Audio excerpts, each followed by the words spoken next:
नमस्कार, मी वृषाली कदम. जय महाराष्ट्राच्या एन्काउंटर या खास कार्यक्रमामध्ये आपल्या सगळ्यांचं स्वागत आहे. आज एन्काउंटरचा एपिसोड आपण लवकर सुरू करतोय. याचं कारणच असं आहे की आपल्याकडे एन्काउंटरमध्ये आज एक अशी असामी आलेली आहे जे खास आहेत आणि ज्यांच्याकडे पाहिलं जातं हिंदुत्वाचे फायर ब्रँड नेते म्हणून. मला असं वाटतं की तुम्ही नाव ओळखलंच असेल. आपल्यासोबत राज्याचे मंत्री मत्स्य आणि बंदरे यांचं खातं देखील आहे असे नितेश राणेजी आलेले आहेत. खूप खूप स्वागत आपल्या एन्काउंटरमध्ये. जसं मी म्हटलं की फायर ब्रँड नेते आहात तुम्ही, म्हणजे राणे हे तसेही फायर ब्रँड आहेतच. आणि आता हिंदुत्वाचा जो मुद्दा घेऊन तुम्ही पूर्ण महाराष्ट्रभरामध्ये अनेक ठिकाणी आपण आंदोलनं केलेली आहेत, आपण सामोरे गेलेले आहात. ही सगळी जी निवडणूक आहे ही हिंदुत्वाच्या आणि विकासाच्या अजेंड्यावर पुढे नेताना आपल्याला दिसतेय. अशा परिस्थितीमध्ये काय आकलन आहे तुमचं की यावेळी किती जागा आणि काय स्ट्राईक रेट हा भाजपचा असेल? एक मुळात तुम्ही एक समजून घ्या वृषालीजी, हिंदुत्व हा विषय आमच्यासाठी निवडणुकीचा अजेंडा नाही किंवा मतदान मागण्यासाठी आम्ही हिंदुत्व वापरतो, हिंदुत्वाबद्दल बोलतो असा काही विषय नाही. आमच्यासाठी हिंदुत्व हे राष्ट्रत्व आहे आणि या हिंदू राष्ट्रामध्ये अगर आम्ही हिंदुत्वावर अगर निवडणुका लढवायच्या नाहीत, हिंदू समाजाच्या विकासासाठी अगर बोलायचं नाहीत, तर मग कुठे करायच्या? पाकिस्तान आणि कराचीमध्ये तर हे करू शकत नाही. आणि म्हणून आमची भूमिका सरळ स्पष्ट आहे की राज्यातल्या देशातल्या आपल्या हिंदू राष्ट्रामधल्या हिंदू समाजाचा विकास, सुरक्षा आणि जो जो राष्ट्रभक्त आहे त्या सगळ्या राष्ट्रभक्तांना त्या 18 प्रकारच्या नागरी सुविधा या महापालिकेच्या माध्यमातून मिळाल्या पाहिजे. त्यांचा हक्क त्यांनाच मिळाला पाहिजे. कोणीही जे काही बांगलादेशी रोहिंगे येतात त्यांना मिळता कामा नये. हे सगळे विषय घेऊन आम्ही जनतेसमोर जातोय. मला असं वाटतं 15 तारखेला मतदान झाल्यानंतर 16 तारखेला आपल्याला सगळ्यांना कळेल. नाही, खरी गोष्ट आहे की तुमच्यासाठी हिंदुत्व हा भावनेचा विषय आहे आणि त्या मुद्द्यावर आपण अनेक आंदोलनं देखील केलेली आहेत, अनेक भागांमध्ये जाऊन केलेली आहेत. आणि त्यावेळेची जी परिस्थिती आपल्याला दिसली की मुंबईसारख्या भागामध्ये ही जी वाढती संख्या आहे हे कितपत आपल्यासाठी धोकादायक आहे. एक तुम्ही विचार करा, जेव्हा 30चा रिपोर्ट असा येतो टाटा इन्स्टिट्यूटचा की 30% आपल्या मुंबईमध्ये रोहिंगे बांगलादेशी वाढलेले आहेत आणि ते वाढतच जाणार आहेत. म्हणजे आपल्या मुंबईमधले 30% लोक पहिल्यापासून अगर रोहिंगे बांगलादेशी ज्यांना आपण ओळखत नाही, जे कुठून आले, का आले, कोणी आणले याचा काही धानपत्ता नाही, पण ते मतदानही करतायत. आपल्या हक्काचं पाणी पण त्यांना जात आहे, आपल्या हक्काचं इलेक्ट्रिसिटी पण मीटर त्यांना मिळत आहे, सगळं मिळत आहे. आता ह्या सगळ्या गोष्टी जोपर्यंत अगर आपण कंट्रोलमध्ये आणत नाही, ह्याच्यावर नियंत्रण आणत नाही, तर मग उद्या मुंबई महापालिकेचा बजेट आपल्याला रस्ते बनवायचे, पाणी द्यायचं आहे, विकास करायचा, हा कोणासाठी करायचा? ह्या बांगलादेशीने रोहिंग्यांसाठी करायच्या जे तुमच्या आणि माझा हक्काचं पाणी आणि मीटर आणि या सगळ्या गोष्टीवर येऊन बसलेले आहेत. म्हणून सर्वात महत्त्वाचा मुद्दा आहे महापालिकेचा असंच आहे की एका बाजूला गेल्या 12 महिन्यापासून आमच्या देवेंद्र फडणवीस साहेबांच्या सरकारने ज्या पद्धतीने अनधिकृत बांगलादेशींनी रोहिंगे मुसलमानांवर जो काय चाप आणला आहे त्यांना परत पाठवण्याची प्रक्रिया सुरू आहे. त्याच्यासाठी महापालिकेची सत्ता असणं गरजेचं आहे.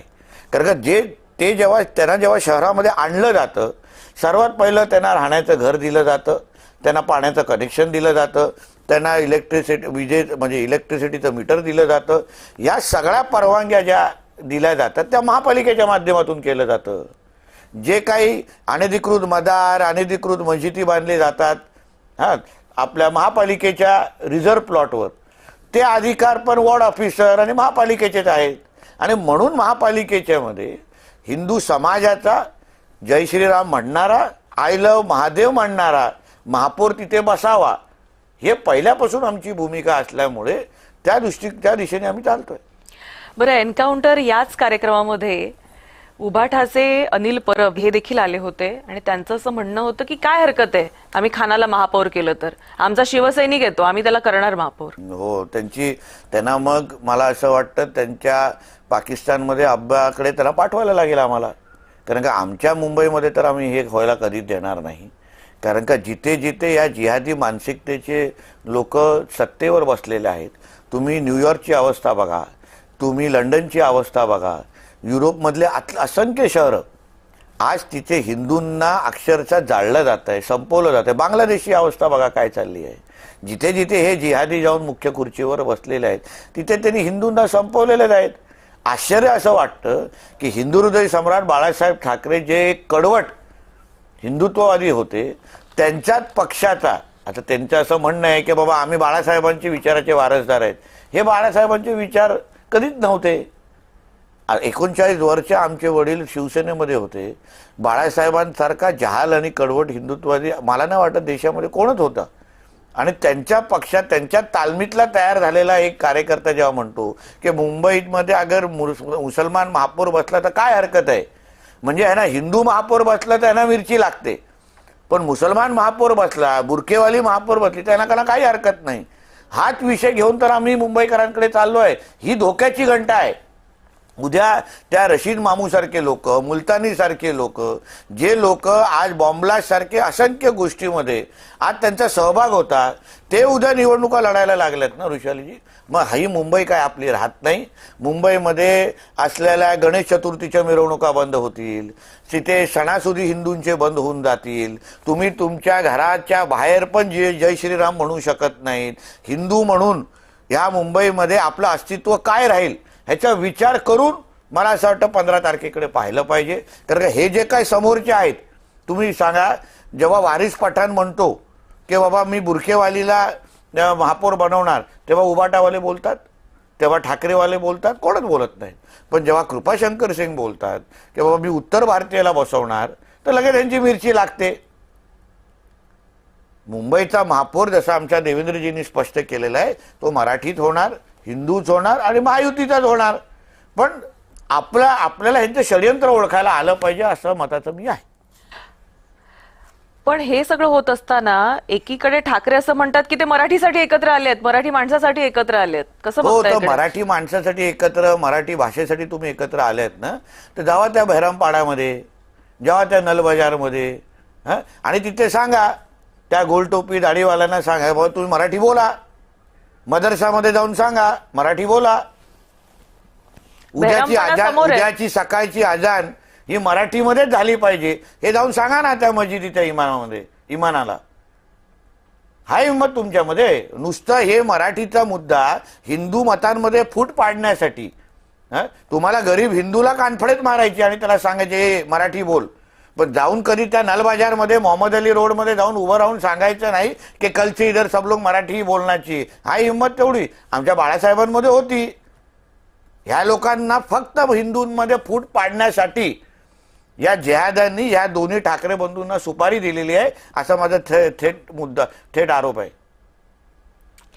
बरं, मला एक सांगा की इतकी वर्ष ही बीएमसी मध्ये शिवसेनेची सत्ता होती, म्हणजे अनडिवायडेड शिवसेना त्यावेळेची, आणि असं असताना आज मुंबईमध्ये मराठी माणूस हा साधारणतः 33% एकवटलेला आहे. कसं बघता याकडे? आणि आता ते मराठीच्या मुद्द्यावर एकत्र येत आहेत. तेच मुद्दा आहे. अगर मराठीच्या न्याय हक्कासाठी लढणारे तुम्ही दोघं होता, मराठी हे तुमची ओळखच आहे की बाबा मराठी माणसाला टिकवण्यासाठी आम्ही एकत्र आलेलो आहे. मग तुमच्या कारकिर्दीमध्ये 25-30 वर्षाच्या कारकिर्दीमध्ये मराठी कमी होणं आणि बांगलादेशी रोहिंग्या वाढणं ह्याचा अर्थ काय? तुमच्या कामाप्रमाणे तर मराठी माणूस वाढला पाहिजे होता 30%, 40%, 60%. 1960ला मराठीचा टक्का काय होता हो? आज तुम्ही 33%वर आपण आलेलो आहे.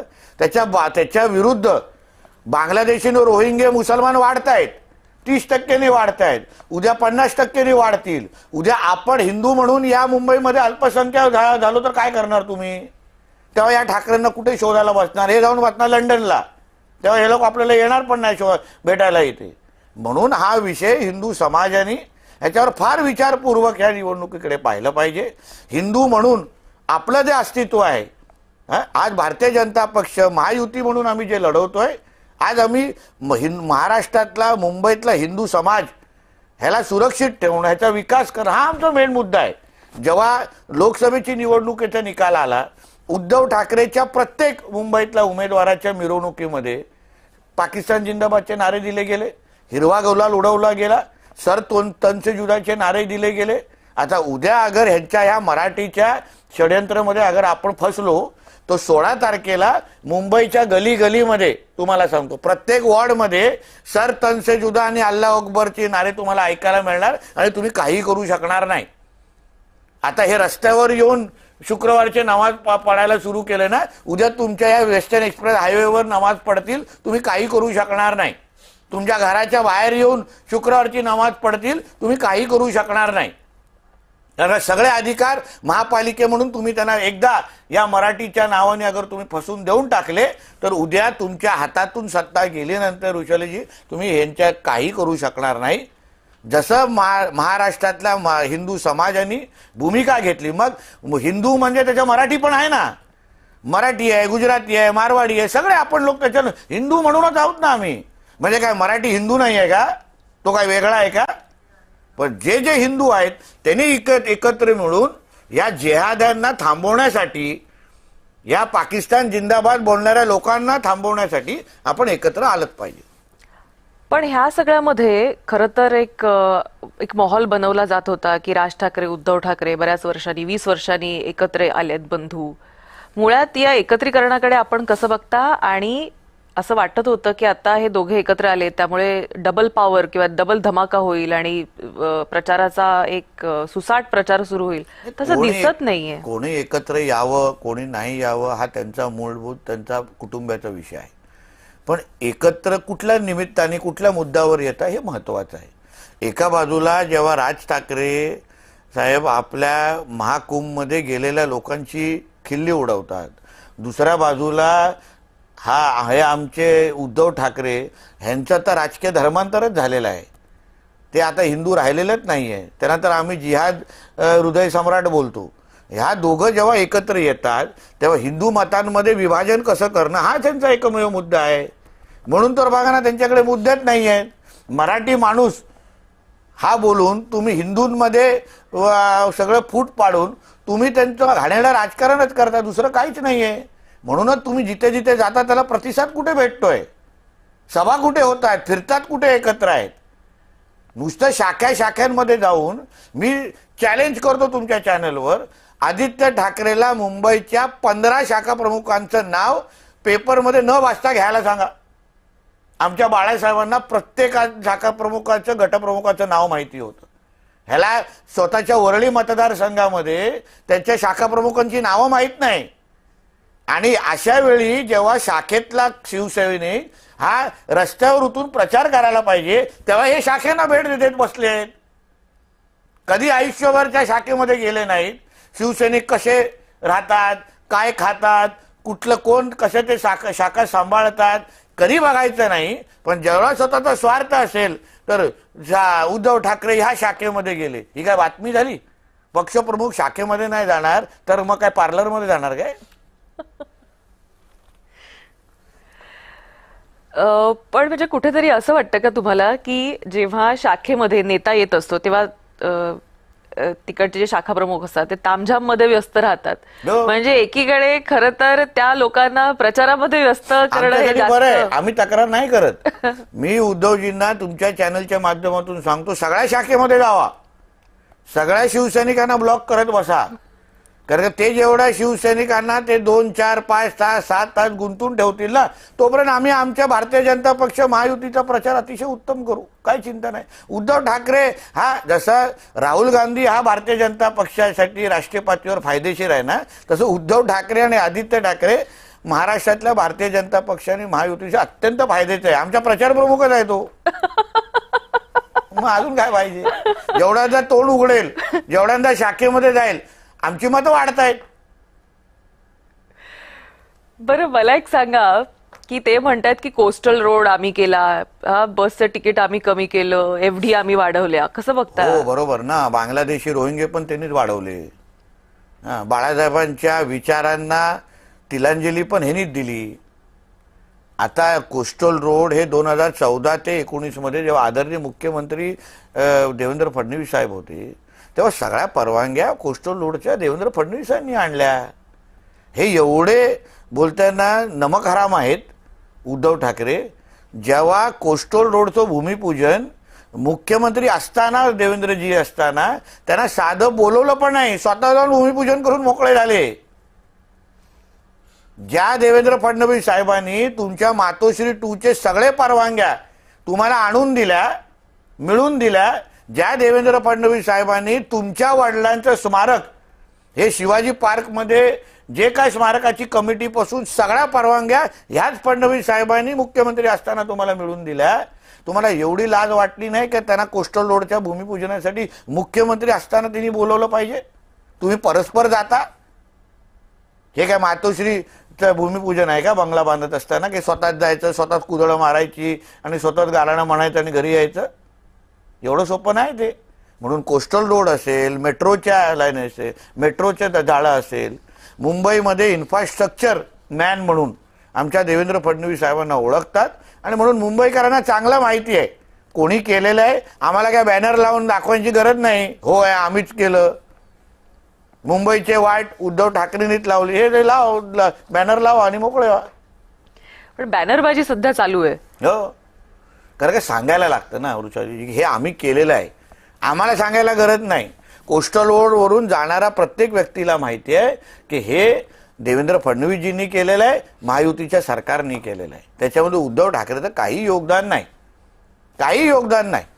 तुम्ही सांगा, मुंबईतला मराठी माणूस आज वसई, विरार, नालासोपारा राहायला गेला, दिव्याला राहायला गेला, पण उद्धव ठाकरेचं मातोश्री 1 ते मातोश्री 2 झालं. का नाही मराठी माणसाला ते घर देऊ शकले? बीडीडी चाळीची घरांच्या चाव्या हे आदरणीय देवेंद्र फडणवीस साहेबांच्या हातातून दिल्या गेल्या. कळलं ना? ह्या आदित्य ठाकरेला तेवढं पण करायला जमलं नाही.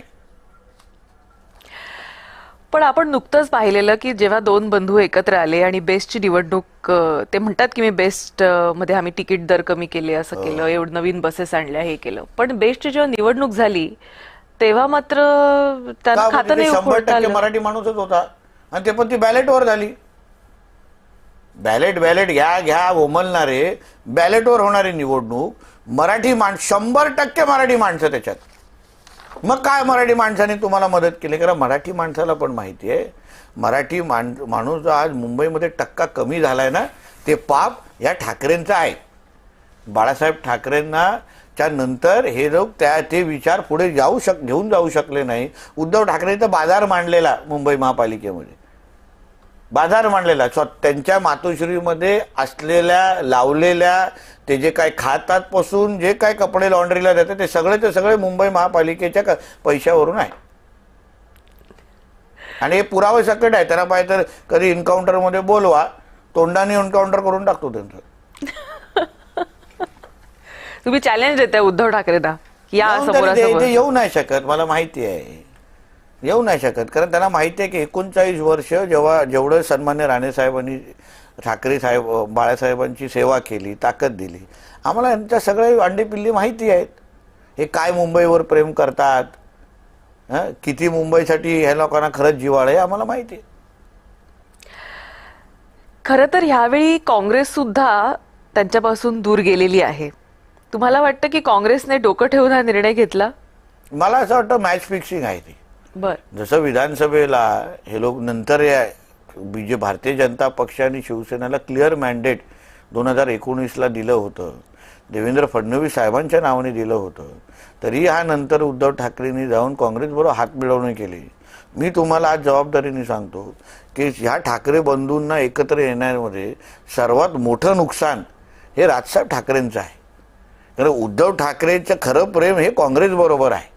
ज्या पद्धतीने त्यांनी काही उमेदवार काँग्रेसच्या अंडरस्टँडिंगमध्ये घेतलेले आहेत ना, तुम्हाला फक्त 15 तारखेची वाट बघा ना. हे सगळे काँग्रेसवाले फटाके फोडण्यासाठी मातोश्रीवर गेले ना, तर मी काही हवी.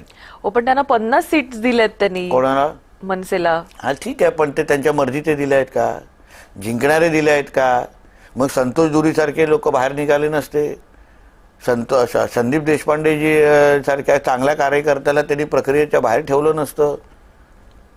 त्यांना राजसाहेबांना त्यांना डॅमेजच करायचं होतं, त्यांना संपवायचंच होतं, म्हणून त्यांनी केलंय. अडकलेत राज ठाकरे असं वाटतं? दिसतं तरी असं आहे. आता शेवटी त्याचं उत्तर तेच देऊ शकतात. पण संतोष धुरी जेव्हा बाहेर पडले तेव्हा त्यांनी असं सांगितलं की बांद्र्यावरून काही आदेश आले होते की ह्या लोकांना लांब ठेवा. हो, तर बांद्र्यावरून असे आदेश नेहमीच येतात. बांद्र्यावरून असे आदेश येणं हे काय नवीन नाही, किंवा ना मातोश्रीच्या 3ऱ्या माळ्यापासून हे काय नवीन नाही. ह्यालाच उद्धव ठाकरेचं घाणेरडं राजकारण म्हणतात. त्याच्यामुळे राणे साहेबांसारखी लोक, एकनाथ शिंदे साहेबांसारखे लोक जे बाहेर निघाले हे त्यालाच म्हणा. राजसाहेबांना पण चांगलं माहिती आहे. मग त्याच्यामध्ये नवीन काय? संतोष धुरी, संदीप देशपांडे यांच्यासारखे असंख्य चांगले कार्यकर्ते जे पडत्या काळात जेव्हा कोणच नव्हतं तेव्हा ह्या कार्यकर्त्यांनी केसेस घेतल्या. तुम्हाला आठवत असेल महाविकास आघाडीच्या काळात 15 दिवस याच उद्धव ठाकरेंनी या दोघांना अटक करण्यासाठी जंग पछाडलेलं, तेव्हा आमच्याच देवेंद्र फडणवीस साहेबांनी त्यांच्या 15 दिवस त्यांना मदत केली आणि ताकद दिली ना. आता त्याच उद्धव ठाकरे बरोबर तुम्ही अगर त्याला बसायला लावाल किंवा त्याच उद्धव ठाकरेचं ऐकून तुम्ही संतोष धुरींना आणि संदीप देशपांडेंना तिकीट पण देणार नाही, त्यांना घरी बसवाल, तर मग स्वाभिमान नाही का या मुलांना? तर त्यानुसार ती भूमिका घेत आहेत. खरं म्हणजे मनसेच्याही वाईट काळामध्ये हे निष्ठावान लोक ही कायम त्यांच्या सोबत होती. कुठेतरी राज ठाकरे ही दुखावले गेले असेल असं वाटतं. नक्की, कारण ते प्रचारात दिसत नाहीयेत विशेष. काय आहे आता शेवटी ह्या सगळ्याचं उत्तर तेच तुम्हाला देऊ शकतात. ते का नाही दिसत आहे, का नाही दिसत. आम्ही भारतीय जनता पक्ष म्हणून, महायुती म्हणून आम्ही आमचं काम करतोय. दुसऱ्यांच्या घरात काय चाललंय, दुसऱ्यांच्या पक्षात काय चाललंय हे बघणं आमचं काम नाही. आम्हाला मुंबईकरांची सेवा करण्यासाठी ही महानगरपालिकेची निवडणूक आम्ही लढवतोय. आमचे प्रचाराचे मुद्दे, आमची कामं, जनतेची सुरक्षा या सगळ्या गोष्टी घेऊन आम्ही जनतेसमोर जातोय. नाही, मान्य, तुम्ही तुमच्या पक्षाकडे कॉन्सन्ट्रेट करताय, पण आम्ही पत्रकार म्हणून ज्यावेळी या सगळ्या रणधुमाळीकडे पाहत असतो तेव्हा आपल्याला जाणवतं की एकीकडे तुमच्या मॅरेथॉन बैठका चालू आहेत, सभा चालू आहेत, पदयात्रा चालू आहेत आणि तिथं अनेक ठिकाणी सभा कॅन्सल होत आहेत. आता शेवटी कधीतरी राजसाहेबांना एन्काउंटरवर बोलवा आणि मग एन्काउंटर करायला लावा. पण ह्या सगळ्यामध्ये एक मुद्दा मधल्या काळामध्ये जरा चर्चेला गेला होता, तो म्हणजे अजितदादा. खरं तर ते तुमच्या सोबतचे महायुतीमधले, मात्र ह्यावेळी नवाब मलिक यांच्या हाती धुरा दिल्यानंतर मुंबईची तुम्ही एकदम फारकत घेतली त्यांच्यापासून. हो, कारण काय राष्ट्रत्व आणि हिंदुत्व बरोबर आम्ही तडजोड करणार नाही अशी स्पष्ट आमची भूमिका आहे. काल पण अकोटमध्ये झालेलं जे काय युती असो किंवा अंबरनाथमध्ये झालेला विषय असो, भारतीय जनता पक्षाचे प्रदेशाध्यक्ष पासून आमचे मुख्यमंत्री देवेंद्र फडणवीसजी या सगळ्या जणांनी अतिशय कडक भूमिका घेतली की ह्या हिंदुत्वाबरोबर काही कॉम्प्रोमाइज आम्ही करणार नाही. अशा पद्धतीचे अभद्र युती कोणीही केले असेल तर त्याला आम्ही सहन करणार नाही. तुम्ही कोकणात आहात, आपल्या कोकणामध्ये जेव्हा आंब्याच्या पेट्या आपण पाठवतो तर 1-2 सडके जेव्हा आंबे असतात ना त्यांना आपण काढून बाहेर फेकतो. कारण का ती पेटी आंब्याची खराब होते. तर अशा पद्धतीचे निर्णय काल आमच्या पक्ष कार्यालयातून झालेले आहेत. अशी कुठलीही युती, हे MIM सारखी दहशतवादी संघटना असो किंवा काँग्रेस असो, कोणाबरोबरही करणार नाही अशी स्पष्ट भूमिका घेऊन त्या पद्धतीचं पत्र आणि कारवाई झालेली आहे. बरं, हे सगळं होत असताना पिंपरीमध्ये नुकतंच अजितदादांनी काही स्टेटमेंट्स केलेले आहेत, भ्रष्टाचाराचे भाजपवर गंभीर आरोप केलेत. म्हणजे एकीकडे सरकारमध्ये राहायचं आणि दुसरीकडे असे आरोप करायचे, कसं बघता याकडे? ठीक आहे, आता महायुती म्हणून आम्ही राज्यामध्ये एकत्र आहोत. आम्हाला एकत्र मॅन्डेट या राज्याच्या जनतेने दिलेला आहे आणि म्हणून त्या दृष्टिकोनातून अगर निवडणुकीमध्ये असे काय आरोप प्रत्यारोप होत असतील तर आमचे तिन्ही नेते प्रगल्भ आहेत. वरिष्ठ पातळीवर याच्याबद्दल चर्चा होईल आणि निश्चित पद्धतीने मार्ग काढले जातील. ठाकरे बंधू सतत महाराष्ट्र धोक्यात आहे असं म्हणतात. हो, कारण का महाराष्ट्र धोक्यातच उद्धव ठाकरे सारख्या लोकांकडून आहे ना. कारण का महाराष्ट्रामध्ये हिंदू समाजामध्ये फूट पाडणं, महाराष्ट्रामध्ये जे देशविरोधी ताकद आहेत त्यांना प्रोत्साहन देणं, जिहाद्यांना मांडीवर बसवणं, हे जे काय उद्धव ठाकरे जे करतायत त्याच्यापासून महाराष्ट्राला धोकाच आहे. म्हणून महाराष्ट्राला आणि मुंबईला आपण धोका आपल्याला कमी करायचा असेल तर उद्धव ठाकरेला सत्तेपासून दूर ठेवणं हे अत्यंत गरजेचं आहे. आता तर हे दोन बंधू एकत्र आलेले, तुम्हाला वाटतं निवडणुका नंतर हे दोन बंधू एकत्र राहतील? आता ते दोन बंधू जेव्हा 15-20 वर्षा अगोदर भांडलेले तेव्हा आपल्याला विचारलं नाही, एकत्र येताना आपल्याला विचारलं नाही. आता 15 तारखेनंतर काय करतील ते आपसात ठरवतील आणि आपल्याला कळवतील. बरं, जरा कोकणाकडे वळूया. गेल्या वेळी आपण पाहिलं की आताच निवडणुका ज्या झाल्या त्याच्यामध्ये कोकणामध्ये फक्त राणे हा एकच विषय होता. म्हणजे असं मला असं म्हटलं तर वावगं ठरणार नाही की रिटर्न्स ऑफ राणे, म्हणजे या आधी देखील राणे होते, मधल्या काळामध्ये इतर पक्षाचे नेते म्हणा किंवा यांचं देखील हे होतं, पण यावेळी तर कोकण आणि राणे यांनी हे समीकरण जे आहे ते पुन्हा एकदा अधोरेखित झालं. शेवटी त्या मातीशी आमची वेगळी नाळ जुळलेली आहे. सन्मान्य राणे साहेबांनी 90 पासून सिंधुदुर्ग असो आणि कोकणाशी एक वेगळं अतूट नातं निर्माण केलेलं आहे, भावनिक नातं निर्माण केलेलं आहे. किंबहुना एक कौटुंबिक नातं आमच्या सगळ्यांचं निर्माण असल्यामुळे राणे कुटुंबाला जो कोकणातल्या जनतेने लोकसभा आणि विधानसभेला जो आशीर्वाद दिला, त्याच्यामुळे कोकणामध्ये तुम्हाला राणे तर दिसतीलच, पण त्याचबरोबर भारतीय जनता पक्ष आणि युतीमध्ये असलेली शिवसेना, ज्या पक्षामध्ये आम्ही सगळेजण काम करतोय, त्या पक्षांची पण ताकद वाढत असताना तुम्हाला दिसेल. पण पहिल्यांदाच आम्ही राणे वर्सेस राणे देखील पाहिलं, तर नारायण राणेंना हे पाहताना कसं वाटत होतं? शेवटी तुमच्या चॅनलला चांगल्या पद्धतीने तुमच्या चॅनल चालले पाहिजे, तुमच्या मुंबईतून तुमचे प्रतिनिधी आमच्या कोकणाकडे आले पाहिजे, ह्याची पुरेपूर काळजी मी आणि माझ्या मोठ्या बंधूंनी घेतली आणि म्हणून त्या पद्धतीने हे सगळ्या चित्र पाहायला मिळालं. पण मी तुम्हाला सांगतो ऋषालीजी, राणे वर्सेस राणे हे करीत नव्हतं, शिवसेना विरुद्ध भाजप होतं. कारण का आमच्या इकडे स्वबळाची ती निवडणूक लढली, शिवसेना म्हणून ते लढत होते, भारतीय जनता पक्ष म्हणून मी लढत होतो, आणि म्हणून ते चित्र एकत्रित दोन्ही पक्षांचं होतं. कधी मी त्यांच्यावर टीका केली नाही, त्यांनी माझ्यावर टीका केली नाही, ते त्याच्या पक्षाची भूमिका अतिशय प्रामाणिक निभावत होतं, मी निभावत होतो. आणि म्हणून मला असं वाटतं ते तेवढ्यापर्यंतच आपण सगळ्या जणांनी पाहिलं पाहिजे. बरं, ज्यावेळी नारायण राणे हे सगळं पाहत होते, घरी काय चर्चा चालू होती? मला असं वाटतं की त्यांना एक कळलेलं की दोन्ही पक्षांनी घेतलेल्या ते भूमिका आहेत, नगरपालिकेच्या निवडणुका आहेत, आणि म्हणून त्यांनी आपल्या आपल्या पद्धतीने साथ कसे देऊ शकतात, वडील म्हणून किंवा आमचे नेते म्हणून त्यांनी निश्चित पद्धतीने दिले. कणकवलीत असो, मालवणमध्ये असो, सिंधुदुर्गामध्ये राहून जेवढं काय नियंत्रणात ठेवू शकतो त्या पद्धतीने केलेलं आहे. आईचं मत काय होतं या सगळ्यामध्ये? शेवटी आमच्या आई राजकारणाच्या दृष्टिकोनातून त्या लांबच असतात, मात्र त्या प्रचारामध्ये कायम असतात. पण आता या प्रचारामध्ये ते आल्या नाहीत, कारण का दोन्ही बाजूनी दोन्ही पक्ष त्यांच्याच आहेत, दोन्ही मुलं त्या पक्षाचे प्रतिनिधी आहेत. म्हणून मला असं वाटतं की ह्या पूर्ण नगरपालिकेच्या निवडणुकीमध्ये आम्ही खूप काही गोष्टी आम्हाला शिकायलाही मिळाल्या, काय करू नये याही गोष्टी कळलेल्या आहेत. आणि शेवटी आता ह्या पुढच्या सगळ्यात निवडणुका एक ताकदीने लढवायच्या आहेत, हाही संदेश आता येणाऱ्या काळामध्ये आम्ही देऊ. परंतु नुकतंच आपण पाहिलं की नारायण राणे यांनी एक विधान केलं आणि काही लोकांनी त्याचा असा चुकीचा अर्थ काढला. निवृत्त हा विषय, तुम्ही राणे साहेबांना वर्षानुवर्ष ओळखता, निवृत्त हा शब्द त्यांच्या डिक्शनरीमध्ये नाही.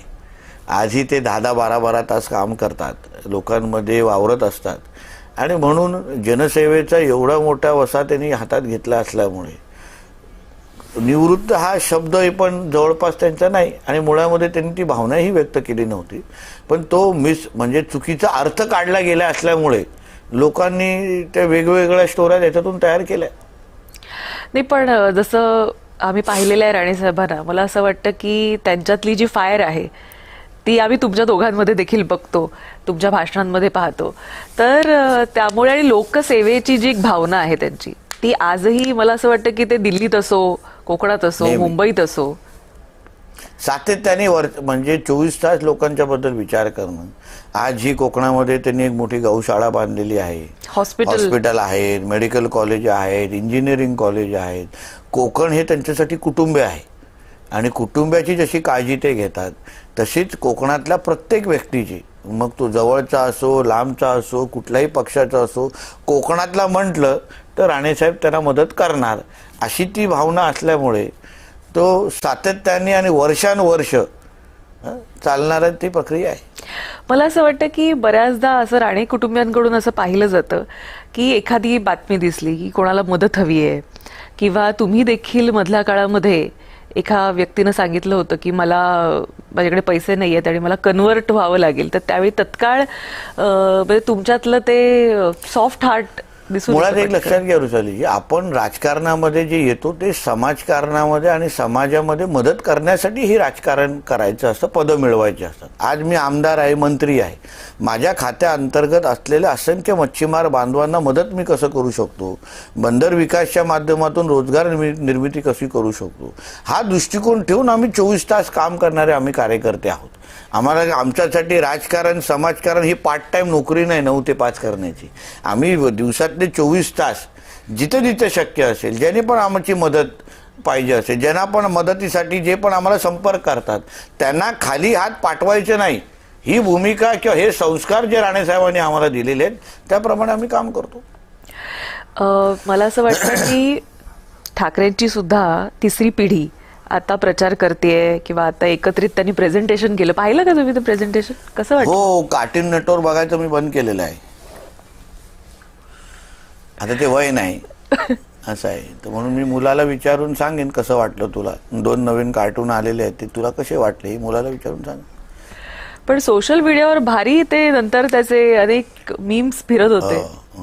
काय लोकांना तुम्ही गांभीर्याने काय सांगता? तर मुंबईसारख्या शहरामध्ये जो आर्थिक राजधानी आहे, या आर्थिक राजधानीमध्ये अशा तुम्ही अगर बालिश गोष्टी करत असाल तर लोकांकडे वेळ नाही मुळात हे बघण्याची आणि ह्याच्यासाठी वेळ घालवायला. तुमच्याकडे 25-30 वर्ष सत्ता होती, तुम्ही ना मराठी माणसासाठी काय करू शकला, ना हिंदूंसाठी काय करू शकला. मुंबईमध्ये असलेले जे पायाभूत सुविधा इन्फ्रास्ट्रक्चरसाठी तुम्ही काहीच वेगळं देऊ शकला नाही. ते 2-4 पेंग्विन आणले म्हणून काय आम्ही काहीतरी मोठं केलं ह्याला काहीच अर्थ नाही. पण मुंबईला आंतरराष्ट्रीय शहर बनवण्याच्या दृष्टिकोनातून नेमकं तुम्ही काय केलं आहे, तुम्ही काय दाखवू शकता? आज आपण जेव्हा बाहेरगावी जातो तर त्या शहरांमध्ये जे काय आपल्याला एकंदरीत सौंदर्य पाहायला मिळतो, विकास पाहायला मिळतो, तिकडच्या असलेल्या स्थानिक महापालिका ज्या पद्धतीने शहरांचा विकास करतात, ह्यांच्याकडे 25-30 वर्ष झाल्यानंतर हे फक्त मातोश्री 1चं मातोश्री 2च बनवू शकले, बाकी काहीच काय केलेलं नाही. जो आज वसई विरार नालासोपारा कल्याण डोंबिवलीमध्ये राहणारा मराठी माणूस ह्याच्या तोंडाने कधीतरी तुम्ही ऐका, मुंबईमधला राहतं घर त्यांना का सोडायला लागलं, का त्यांना मुंबई परवडत नाही, का त्यांना लालबाग परळ शिवडीमध्ये असलेलं वर्षानुवर्ष आई वडिलांचं घर हे विकून त्यांना का आज वसई विरारला जाऊन तिथे राहायला लागतं आणि तासनतास येऊन इथे मुंबईमध्ये नोकरी करायला यायला लागतं.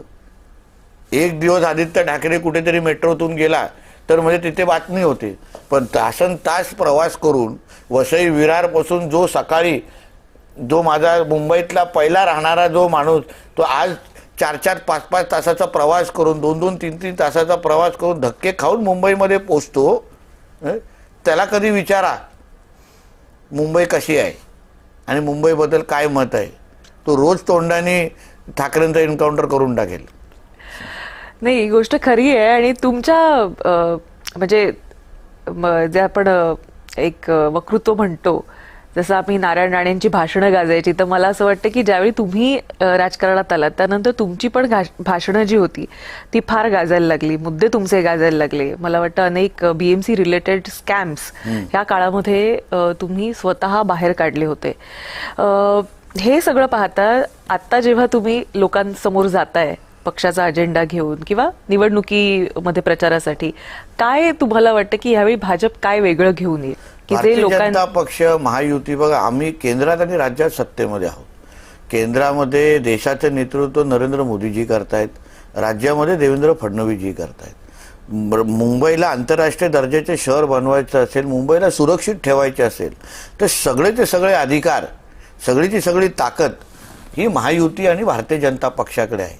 आज मी मंत्रिमंडळामध्ये ऋषालीजी काम करतो तर मंत्रालयामध्ये अशी एक पण कुठली फाईल नाही, मग कुठल्याही खात्याची असेल त्याच्या अंतिम सही ही माननीय मुख्यमंत्र्याचीच आहे. आणि मुख्यमंत्री हे भारतीय जनता पक्ष आणि महायुतीचे असल्यामुळे मुंबईकरांनी विचार करावा की तुमच्या शहरासाठी अगर आपल्याला नवीन प्रकल्प राबवायचे असतील, निधी आणायची असेल, या शहराला सुरक्षित ठेवायचे असेल तर सगळ्याचे सगळे अधिकार, सगळ्याचे सगळे सह्या करण्याचे सगळे जे अधिकार हे भारतीय जनता पक्ष, शिवसेना आणि महायुतीकडेच आहे. समोरच्या वाल्यांकडे आहे काय नेमकं? नुसतं भावनिक करणं, नुसतं आम्हाला शिव्या घालणं आणि आमच्या कामाची श्रेय त्यांना घेणं आणि जिहादला प्रोत्साहन करणं हे एकमेव काम हे ठाकरे बंधू आणि महाविकास आघाडी लोकांकडे आहे. त्यांनी त्यांचा जाहीरनामा छापावा आणि त्याच्यावर फक्त 4-5 जिहाद्यांचे फोटो टाकावे की इनको हमको संभालना है इसलिए हमको मुंबई महापालिका की सत्ता चाहिए. एवढं छापलं तरी मुंबईना लोकांना कळतं यांचा हेतू काय आहे. बरं, आता सध्या त्यांनी जे काही प्रेझेंटेशन केलं त्याच्यात त्यांनी सांगितलं की आम्ही तिकीट कमी करू, त्यांनी सांगितलं आम्ही महिलांना 1500 रुपये देऊ. पण मुळात जो नियम आहे की एकदा जरा एका लाभार्थ्याला त्याचा केंद्राची स्कीम असो किंवा राज्याची स्कीम असो लाभार्थी झाल्यानंतर पुन्हा कुठल्याही सेवेचा लाभ घेता येत नाही. हे सांगणार कोणाला, शिकणार का नाही. मुळामध्ये आम्ही पण राजकारणामध्ये सगळंच काय आम्हाला माहिती होतं असं नाही, पण आम्ही पण शिकून घेतलं, आम्ही समजून घेतलं नियम कायदे. आता तुम्ही जसा महत्त्वाचा मुद्दा काढला, एक अगर मी लाडली बहीण योजनेच्या अंतर्गत अगर कुठल्या आमच्या भगिनींकडे अगर ती स्कीम सुरू असेल तर ते दुसऱ्या स्कीमचा फायदा कसा घेऊ शकतात, नाही घेऊ शकत. असंख्य मुद्दे जे त्यांनी प्रेझेंटेशनमध्ये मांडले ते महापालिकेला लागूच होत नाहीत ते. आता कोण म्हणून बोललो ना, ह्यांना इंटरव्ह्यू घ्यायची असते तेव्हा ह्यांच्याच सामनाचा संपादक लागतो, ह्यांना प्रेझेंटेशन द्यायचं असतं तेव्हा हे ह्यांच्या शिवसेना भवनमध्ये देणार. विचार करा, कधी सामान्य मुंबईकरांच्या समोर, कधी तिखट बोलणाऱ्या लोकांच्या समोर, कधीही परखड प्रश्न विचारणाऱ्या लोकांच्या समोर इंटरव्ह्यू देण्याची हिंमत करतात का. द्यावं कधी वृषालीजींना इंटरव्ह्यू, द्यावं कधी अर्णब गोस्वामीला इंटरव्ह्यू, मग बघा कुठून कुठून मिरच्या लागतात. त्या दोघांनी प्रेझेंटेशन द्यायचं असेल जावा कुठल्या तरी मुंबईतला मराठी माणसा किंवा पत्राचालच्या मराठी माणसाच्या समोर उभं राहून त्या संजय राजाराम राऊतला घेऊन त्यांनी इंटरव्ह्यू प्रेझेंटेशन द्यावं. बघा ते पत्राचालच्या मराठी माणसं कुठून कुठून यांची आवाजं काढतात ते. म्हणून या सगळ्या गोष्टी, या सगळ्या पोरखेळ चालू आहे. मुंबईच्या जनतेला माहिती आहे शहराला विकसित आणि सुरक्षित ठेवायचे असेल तर भारतीय जनता पक्ष सोडून आणि महायुती सोडून दुसरा पर्याय नाही, शिवसेना सोडून दुसरा पर्याय नाही. आणि म्हणून येणाऱ्या 15 तारखेला मी तुम्हाला आत्मविश्वासाने सांगतो, मुंबईचा महापौर हा मराठीच होणार, हिंदू होणार आणि तो आय लव्ह महादेव म्हणणाराच होणार आणि तो महायुतीचाच होणार. तुम्ही म्हणताय की काही झालं तरी मराठी माणूसच होणार आहे. हो, काय त्याच्यामध्ये आम्ही त्याच्याबद्दल अतिशय क्लिअर आहोत. हिंदू आहे तो मराठी माणूसच होणार की नाही. त्याच्यामध्ये म्हणजे मराठी माणसं ही हिंदू नाहीत, हे आता पहिल्यांदा मला हे संशोधन झालेलं आहे.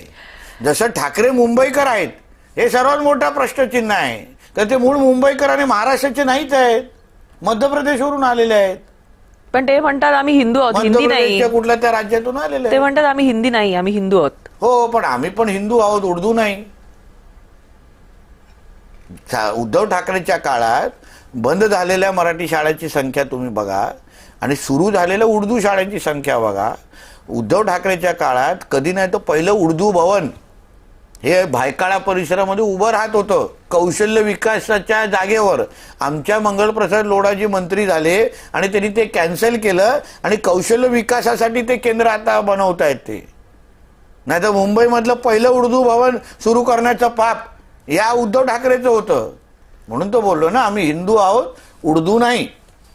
पण मला एक सांगा, मुळात मराठी महापौरच होणार किंवा हिंदी हा विषय येतोच कुठे. म्हणजे मराठी माणूस मुंबईत आहे तर मराठीच महापौर झाला पाहिजे ना. पण तो चर्चेचा मुद्दाच नाही ना. पण हिंदूच होणार, मराठीच होणार, सर्व स्पष्ट आहे. मग हिंदीचा विषय आणून कुठेतरी मराठी माणसाला कमी दाखवण्याचा प्रयत्न केला जातो का. कुठे आहे हिंदीची सक्ती? हाच नाही. महाराष्ट्रामध्ये महाराष्ट्र सरकारने कधीच हिंदीची सक्ती केलेली नाहीये. आणि हिंदीची सक्ती परत हिंदीची सक्ती करायची असेल ना तर माहीम दर्गाच्या बाहेर जो फुल विकणार आहे ना त्याला सांगा जरा मराठीमध्ये तुझं फुल विक, चादर विक, मग आम्ही बघू काय मराठीची सक्ती आहे.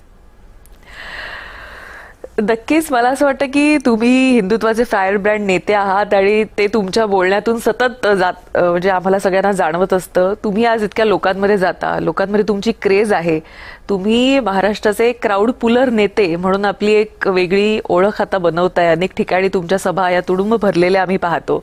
ज्यावेळी तुम्ही लोकांना संबोधित करत असतात, समोरची माणसं ते जे ॲब्झॉर्ब करत असतात, शोषून घेत असतात, घरी गेल्यावर असं वाटतं तुम्हाला की आज ज्या उद्देशानं बाहेर पडलेलो, शांती वाटते, समाधान नक्की, कारण वाटतं? का मी सत्य बोलण्याचा प्रयत्न करतो, जे कधी कधी लोकांना वादग्रस्त वाटतं, जे लोकांना कधी कधी कडू वाटतं. तुम्ही सांगितलं तुम्ही गोमूत्र पिता.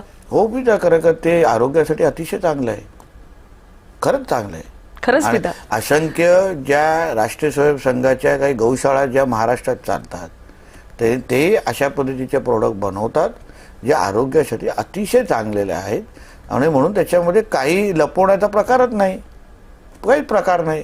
आणि म्हणून मला असं वाटतं की आम्ही जेव्हा प्रचाराच्या निमित्ताने बाहेर जातो, आम्ही लोकांना सत्य सांगितलं पाहिजे.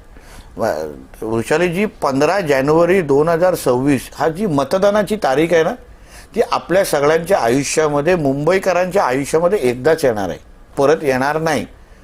त्यांना 6 महिन्यामध्ये असं वाटलं की नाही मी ना 15 जानेवारीला चुकली होते, जरा परत एकदा जरा ईव्हीएम जरा मागून द्या हो, असं होणार नाही. 15 जानेवारी 2026 नंतर पुढच्या 5 वर्षानंतर ती तारीख, परत मतदानाची तारीख आपल्या समोर येणार आणि मग तेव्हाच आपल्याला परत निर्णय बदलण्याची संधी मिळणार. म्हणून 15 तारखेला मतदान करत असताना लोकांनी फार विचारपूर्वक सगळी सत्यता तपासून माझ्यासाठी पुढची 5 वर्ष माझ्या आणि माझ्या कुटुंबाला सुरक्षित ठेवण्याच्या दृष्टिकोनातून कोणाचा महापौर मुंबई महापालिकेवर बसला पाहिजे, कोण माझ्या शहराचा विकास करू शकतो, ह्या सगळ्याचा विचार करून 15 तारखेला लोकांनी जय श्रीराम म्हणावं आणि जाऊन कमळाच्या आणि धनुष्यबाणच्या बाजूने मतदान दाबावं, एवढं आवाहन आपल्या निमित्ताने करतो. मला असं वाटतं सगळेच मुद्दे याला तुम्ही हात घातलेला आहे आणि लोकांना देखील आवाहन केलेलं आहे. अनेक सभा तुम्ही सध्या संबोधित करताय, लोकांमध्ये जाताय, अनेक पदयात्रा करताय. किती तासाचा दिवसाचं स्केड्यूल कसं असतं? तसं पक्षांनी ज्या ज्या जबाबदाऱ्या जिथे जिथे मला देतात, आता आमच्या रोजचे दौरे हे प्रदेश कार्यालयावर ठरतात, कोणी कुठे जावं, तशी ती जेव्हा ती यादी येते त्याप्रमाणे आम्ही जातो. किमान 10 ते 12 सभा आणि प्रचार सभा सगळीकडे सुरू आहेत दिवसभर. कारण शेवटी पक्षाचे कार्यकर्ते आहोत, पक्षाचे उमेदवार आमचे कमळ चिन्हावर आणि धनुष्यबाणवर महायुतीचे उभे आहेत. जिथे जिथे त्यांना नितेश राणेची गरज लागेल तिथे तिथे नितेश राणे प्रचारासाठी इथे उभा असतो. एक नक्कीच जाताना प्रश्न की आपण बघतोय की ठाकरे बंधूंची सभा ही 11 तारखेला होणार आहे. मला असं वाटतं की पहिली आणि 11च्या नंतरची कदाचित शेवटची, कारण अजून दुसरं शेड्यूल आलेलं नाहीये, अशी सभा ती मानली जाते. कसं पाहता या एकुलत्या एक काय सभेमध्ये आपण जे संबोधतो की जे बोलतो त्याच्या तुम्ही किती सत्यतात उतरवतात किंवा त्या शब्दांवर लोकांचा किती विश्वास आहे हे आता येणाऱ्या 16 तारखेला कळेल. शेवटी शब्द हे बंदुकीच्या गोळीसारखे असले पाहिजे, हे हिंदू हृदय सम्राट बाळासाहेब ठाकरे म्हणायचे. काढलेला शब्द हा पूर्ण करणं हेच खरं म्हटलं तर विश्वासार्हता कमवण्यासारखं आहे. लोकशाहीला त्यालाच महत्त्व आहे. आता नुसतं शिवतीर्थावर जाऊन सभा घेणं, पण त्याच्या विरुद्ध वागणं, मराठी माणसासाठी बोलणं पण खालती हिंदू मतांमध्ये फूट पाडणं, मराठी माणूस वाचला पाहिजे असं बोलणं पण एका बाजूला रोहिंग्या आणि बांगलादेशीचे 30% वाढणं, हा जो काही विरोधाभास आहे ना, ह्याच्यामुळे कितीही तुम्ही मोठ्या सभा घ्या, 16 तारखेला महायुतीचाच महापौर, हिंदूच महापौर आणि मराठीच महापौर मुंबई महापालिकेच्या खुर्चीवर बसणार. तुम्हाला पूर्णतः कॉन्फिडंट आहे की यावेळी तुमचं जे सरकार हिंदू या मुद्द्यावर तुम्ही, म्हणजे त्या मुद्द्यावर तुम्ही लढताय असं नाही, पण त्या मुद्द्यावर तुम्ही लोकांना सांगताय की एकत्र या, जागृत करतोय, तेवढंच करतोय. आणि हिंदू महापौर होणार, मराठी महापौर होणार आहे, जी नक्की, आणि महायुतीचा होणार आहे, आणि महायुतीचाच होणार. भाजपचा व्हावा असं नाही वाटत आहे का तुम्हाला? महायुती, आम्ही राज्यात सत्तेमध्ये एकत्र आहोत आणि वरिष्ठांनी घेतलेला तो निर्णय आहे. एकदा वरिष्ठांनी घेतलेला जो निर्णय, आता उदाहरण पुण्यामध्ये आम्ही स्वतंत्र लढतोय, तर पुण्यामध्ये भारतीय जनता पक्षाचा महापौर होणार. म्हणून वरिष्ठांनी घेतलेल्या निर्णयाची अंमलबजावणी करणं हे आमच्यासारख्या कार्यकर्त्यांचं काम आहे. तुम्ही तसे लाडके मंत्री देखील आहात. लाडके मंत्र्यांची यादी आहे, त्याच्यामध्ये मला असं वाटतं मी नक्की आहे. कारण का ज्या पद्धतीने आदरणीय देवेंद्र फडणवीस साहेब मार्गदर्शन करतात, आशीर्वाद देतात, ताकद देतात, त्याच्यामुळे आमच्यासारखे कार्यकर्ते घडतायत. महाराष्ट्रामध्ये, देशामध्ये जाण्याची संधी भेटते, बोलायची संधी भेटते, विषय मांडण्याची संधी भेटते, आणि म्हणून माझ्या दृष्टिकोनातून त्याचे महत्त्वाचं आहे.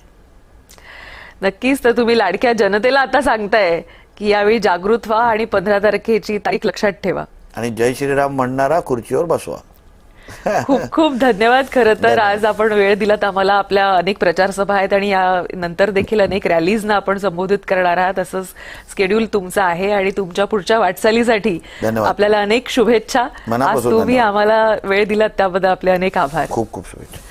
एन्काउंटरमध्ये आता वेळ झालेली आहे इथेच थांबायची, पण तुम्ही कुठेही जाऊ नका. पाहत राहा फक्त जय महाराष्ट्र.